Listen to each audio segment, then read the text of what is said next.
Democratic presidential hopeful Joseph R. Biden's pledge to kill blue-collar jobs with a green economy rekindled unwanted comparisons to 2016 presidential nominee Hillary Clinton's coal miner flub. Mrs. Clinton admitted in her memoir that her pledge to put coal miners out of business was her biggest misstep in 2016, and Republican campaign strategists are comparing the former nominee's error to that of Mr. Biden, who said in the debate in Los Angeles that he was willing to eliminate jobs to shift the country to a greener economy. This move, to the left, critics said, was aimed at appeasing the progressive Democratic base but would alienate the blue-collar workers. Mr.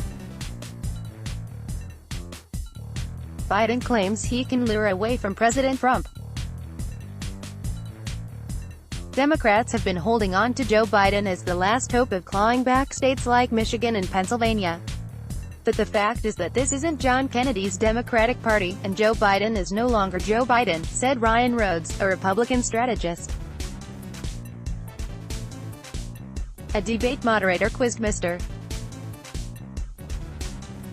Biden, saying the past few presidents have enjoyed explosive economic growth due to a boom in oil and natural gas production, and asking whether the former vice president and 2020 frontrunner would be willing to sacrifice blue-collar jobs to go to a greener economy. The answer is yes, Mr. Biden quickly responded, adding that the opportunity for those workers to transition to high-paying jobs is real. We are the only country in the world that's taken great crises and turned them into enormous opportunities, he said. His answer appeared to trade in his lunch pail for a seat at the cool kids table, according to Rick Manning, president of Americans for Limited Government, who said Mr. Biden is appealing to the socialist wing of the Democratic Party. Biden's willingness to cast off almost 500,000 new manufacturing jobs filled by Americans who are making good wages for their work in a quest to be loved by the Rep.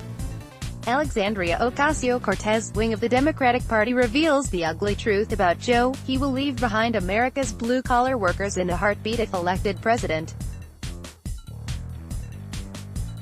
After the last debate, there is no reason for any blue-collar worker to cling to their support for Biden, as his true colors are now available for everyone to see.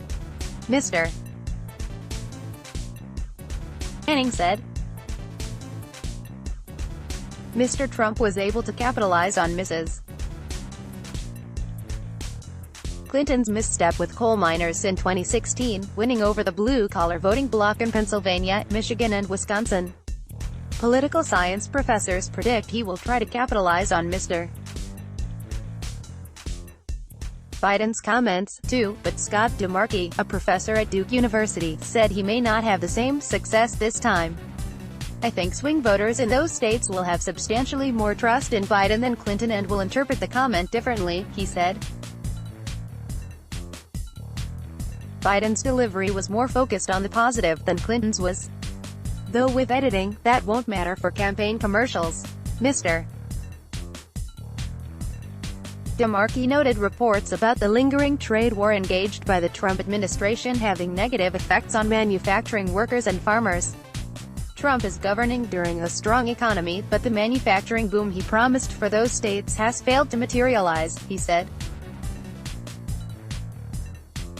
So to the extent there are voters without their minds made up, they're not going to be as optimistic about Trump as they were prospectively 3 years ago, Mr. Rhodes said. The manufacturing aspect of the economy will take time, but Mr. Trump has continued to fulfill his 2016 promises as Mr. Biden, and the other 2020 contenders, continue to move to the left.